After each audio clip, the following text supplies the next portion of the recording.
My name is Caleb. I am 32 years old, and until the precise, agonizing moment of the wedding rehearsal, I was a man who, in devastating, blinding hindsight, was foolishly, dangerously, and completely in love. I stood there, beneath a magnificent canopy of shimmering, star-like fairy lights that draped the ceiling of the opulent rehearsal dinner ballroom. I was performing the necessary social ritual of raising a heavy, crystal glass, offering a heartfelt toast to Sarah, who is 29 years old, the woman who, in fewer than 24 hours, planned the total, systematic, and catastrophic annihilation of my life, my reputation, my faith, and my entire bank account. The sheer, crushing, suffocating irony of the scene was a weight I felt physically pressing down on my lungs. This elegant, celebratory night, the supposed apex of our shared happiness, was merely the deceptive overture to a calculated, meticulously planned, and brutal act of theft and abandonment. Sarah, radiant and seemingly perfect, was nothing more than the cold, clinical, and utterly heartless architect of a spectacularly expensive, multi-layered, and complete lie. Before we continue, if you enjoy dramatic true-life stories of betrayal and revenge, please hit that subscribe button. Please let me know in the comment section where in the world you are watching from. Our commitment was far more than a simple promise.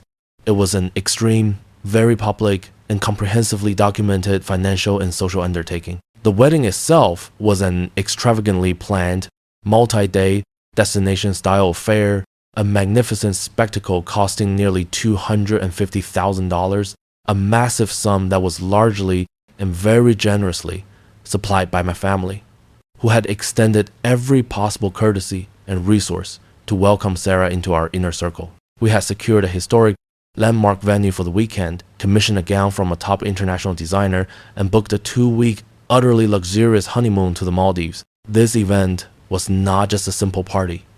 It represented a profound, serious investment in a shared legacy and a secure future that I believed in with every fiber of my being. The financial stakes, when coupled with the certainty of public humiliation and the deep emotional devastation, were astronomically high. The knowledge of the impending loss was a coal that stoked the intense, controlled fire of the meticulous retaliation I was about to execute. Looking back now, the signs were not just faint whispers. They were insistent, irritating bursts of static that I had willfully and stupidly ignored, desperately rationalizing every single red flag as inevitable pre-wedding jitters.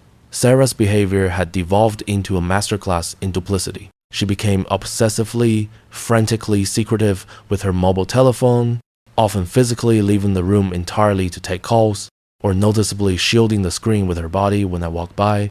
Her emotional energy was completely divorced from me, cold, distant, and brittle.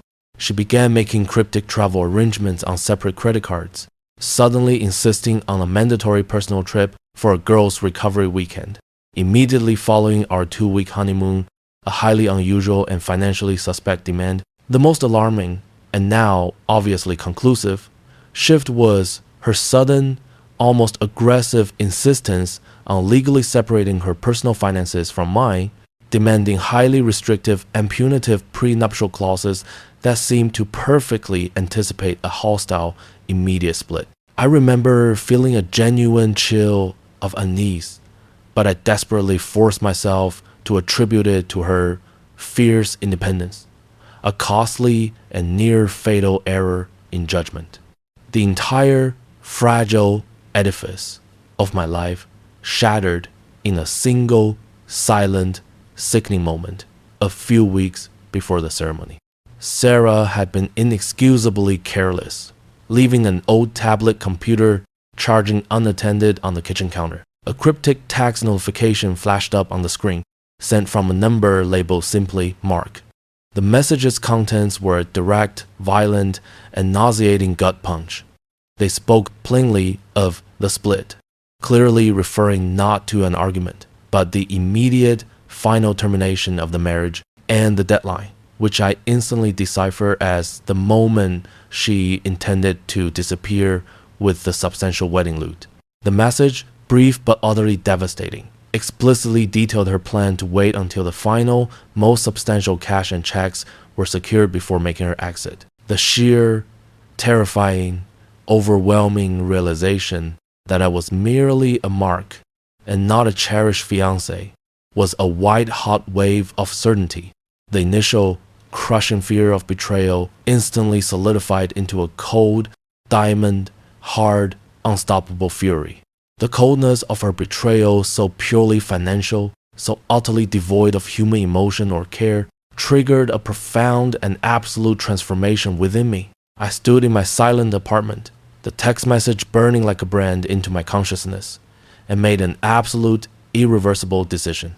I would absolutely not cancel the wedding, thereby announcing my humiliation to the world and absorbing the entire financial loss alone, and facing her family's feigned sympathy. No, I would not allow her to profit, or to walk away clean. I would gather absolute, undeniable proof of her conspiracy. Proof that was legally sound, socially damning, and absolutely irrefutable. I would use the very public stage she had helped build this glamorous, highly anticipated event for her complete and total social and financial destruction. The very act of marrying me for financial gain would become the precise, devastating instrument of her entire undoing. My goal was maximum public impact, zero financial recovery for her, and complete personal catharsis for me. My first move was executed with the chilling precision of a surgical strike. I immediately located and hired the most discreet, effective, and ruthless private investigator in the entire region, establishing all contact through an encrypted line and a secure Dropbox facility. I paid him an exorbitant retainer, a figure that ensured his complete loyalty and focus, sourced entirely from my own separate private investment savings account, guaranteeing that the expense was completely hidden from Sarah's relentless scrutiny of our joint accounts. My instructions were simple, comprehensive, and non-negotiable. I needed her every movement tracked, her entire conspiracy with Mark comprehensively documented, and every single piece of evidence compiled into a single, utterly devastating file. I stressed that the proof needed to be legally admissible and potent enough to withstand a public revelation and media scrutiny. The private investigator's subsequent reports, delivered daily via secure encrypted file, were sickening but absolutely vital confirmations of my deepest, most terrifying fears. He not only verified secret, intimate meetings between Sarah and Mark, a former college boyfriend she had been coldly grooming for months, but also detailed their shared, parasitic timeline. The reports confirmed that she intended to see the marriage through, wait for the final, most substantial cash and checks to arrive, and then rendezvous with Mark at a pre-booked airport hotel suite, planning to launch their new life on the proceeds of my destruction and my family's generosity. I meticulously ordered the private investigator to compile every single piece of evidence into a single, heavy, labeled manila file. High-resolution covert photographs of their embraces and shared intimate dinners, complete time-stamped transcripts of their incriminating texts, recent bank statements showing her specific money transfers to Mark's recently opened joint account, and copies of their coordinated, one-way travel bookings. This single envelope was the complete, undeniable, and devastating case file of her treachery. It was delivered to my office safe this very morning. The rehearsal dinner was a dazzling, yet utterly suffocating spectacle of calculated, fake emotion. The enormous ballroom, rented for 2 nights at a truly staggering cost, was filled to capacity with my immensely supportive family, her equally large family, and scores of influential friends, all prepared to celebrate a union that was rotten and corrupt at its very foundation. I played the role of the oblivious, happy groom flawlessly, a true master of controlled deception. I smiled, I gave what sounded like heartfelt, emotional toasts, but the terrifying, cold reality of my simmering rage was locked down, compressed into a cold, quiet storm, raging beneath my skin, demanding release. I constantly felt the solid, reassuring, and heavy weight of the private investigator file in the inner pocket of my tailor-made tuxedo jacket. It was my only true anchor in the rising, suffocating tide of deceit. I felt like an actor on the grandest, most perilous stage of my life, waiting for the precise, ultimate cue to deliver the final, career-ending monologue. The pivotal, climactic moment arrived during a brief, calculated lull in the evening's proceedings. Just after the dessert course and before the venue manager began his final check, we were walking back from the head table to bid a final goodnight to her parents. Sarah seized the opportunity, wrapping her arm tightly through mine and pulling me close under the convenient cover of a loving, intimate moment. She was absolutely radiating confidence, almost drunk with the certainty of her imminent victory, her eyes sparkling with a cold, triumphant, predatory malice. She truly believed she had executed the perfect crime, and that I was her pathetic, unsuspecting, and soon-to-be abandoned fool. She leaned in close, her breath smelling sickly sweet of expensive champagne and the heady scent of triumph, and delivered the meticulously planned final act of cruelty, her moment of gloating. She believed she was whispering a secret that would only sting after she was safely gone. Sarah whispered, her voice dangerously low, tight, and barely audible with contained excitement. "Caleb, listen very closely. I will leave before the honeymoon even begins. I will take every single penny of the gift money and be gone before you even wake up on Sunday morning. Do not, under any circumstances, try to find me or call the authorities." The words hit me with the immediate force of a physical blow, a sharp, icy plunge, yet I was already mentally prepared and braced for the impact. The initial wave of pain was instantly suppressed, leaving behind an absolute, terrifying calm, the cold, unnerving stillness of a predator that has finally cornered its unsuspecting prey. Hearing her voice, the plan out loud, confirming every piece of the private investigator's damning evidence, made the revenge feel not just justified, but urgently, absolutely vital and necessary for my survival and sanity.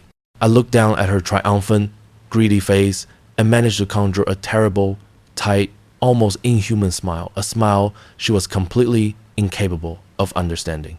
I then looked directly into her victorious, avaricious eyes, delivering the quiet, lethal line that would completely shatter her confidence and reveal that she was standing on nothing but thin, fractured, breakable ice. It was the precise moment she realized her supposedly oblivious groom was actually the meticulous, final judge of her entire scheme. I said, my voice dangerously even, betraying absolutely no emotion or tremor. "That is a fascinating plan, Sarah. A very well planned and efficient one, I must admit. Tell me, does Mark know about the honeymoon destination change? Or did he think you were meeting him in the Maldives to count all that money from the registry this weekend?" The effect of my words was utterly instantaneous, total, and horrifying to witness. The blood visibly drained from her face so fast that she seemed to physically sag, leaving her bone white, trembling, and looking sickly with fear. The sudden, calm, and utterly accurate mention of Mark's name, a name that was supposed to be a closely guarded, absolute secret, known only to her and her accomplice, was a paralyzing, shattering realization. Her perfect, untouchable plan was disintegrating around her feet in a cloud of dust. Her practiced composure fractured entirely, replaced by raw, unadulterated terror and shock. She stammered, her voice thin, high-pitched, and laced with genuine, breathless panic. "What did you say? You have no idea what you are talking about. You are lying. You are completely insane, Caleb. And you are trying to ruin everything." I gave her zero opportunity to fabricate a lie, to panic further, or to attempt to recover her rapidly diminishing composure. I deliberately ignored her frantic, terrified stare and walked with slow, measured, completely unwavering steps to the absolute center of the room, positioning myself precisely between the main tables where both my family and the entire stunned wedding party were seated. The sudden, decisive shift in my location and my utterly cold demeanor was enough to silence the room instantly. I raised my hand slightly and called for everyone's attention with a tone that was heavy, cold, and utterly crushing, a tone of profound, undeniable regret and finality. My hand reached inside my tuxedo jacket, and with slow, deliberate movement that commanded the attention of every person present, I pulled out the thick, damning manila envelope. I held it up for everyone to see, the physical weight of the file representing the irrefutable evidence of her betrayal. The last vestiges of conversational noise in the ballroom died into an instantaneous, shocked, and total silence. I announced, my voice steady, clear, strong, and projecting throughout the entire room, that I would not, under any circumstances, be marrying Sarah tomorrow. I proceeded to state the brutal, ugly, and undeniable truth plainly and without any trace of sentimental emotion, ensuring every person present fully grasped the depth of the deception and the severity of the plot. Sarah never loved me. This entire relationship and the costly wedding event itself were nothing more than a premeditated, cynical, and criminal conspiracy to defraud my family and me, to marry me only for the hundreds of thousands of dollars in gift money before callously abandoning me for her longtime lover, Mark. I watched with clinical detachment as the collective gasp from the entire crowd, a complex wave of shock, outrage, and disbelief rippled across the elegant tables. I broke the pristine seal on the file and began to read the evidence aloud, giving the betrayal indisputable, horrifying texture and specific detail. I read 3 specific devastating items from the Private Investigator's comprehensive report. First, the detailed transcripts of her text to Mark, planning not just the escape, but explicitly mocking my family's sentimental and financial generosity. Second, a bank statement clearly showing a suspiciously large, untraceable wire transfer of $10,000 from Sarah to Mark's recently opened joint account, executed just 1 week prior as a final commitment to the escape. And finally, I held up the printed photo, a crystal clear, date-stamped, high-resolution photo of Sarah and Mark kissing passionately in the lobby of the very airport hotel she secretly booked the suite in. The visual, concrete, and irrefutable evidence was the final, devastating, and inescapable death blow to her reputation. Then came the financial strike, the absolute core of my revenge, the part that ensured she left this place with nothing but ruin and debt. I confirmed that I had already executed a stop order with the bank on the highly publicized wedding gift registry account. Furthermore, I announced that, using the irrefutable evidence in my hand, I had secured an immediate legal freeze on all the gift checks and cash that had been received that evening and were currently secured in the venue's safe. I looked directly at Sarah, whose eyes were now wide with dawning, absolute horror, and finished the statement with cold, final, judicial finality. She would not access 1 single penny of the money she risked everything for. The wedding is off, and my legal team will ensure she is held fully responsible for the entire $250,000 cost of all cancelled vendor contracts and this enormous multi-day venue bill. She will pay for every single mistake she made. Sarah completely disintegrated into a pathetic, screaming mess. She started shouting, screaming, incoherent lies, frantic, desperate, hysterical denials, and pathetic pleas, trying to appeal to her parents and the guests. But the evidence I held was too public, too well documented, and too strong to refute.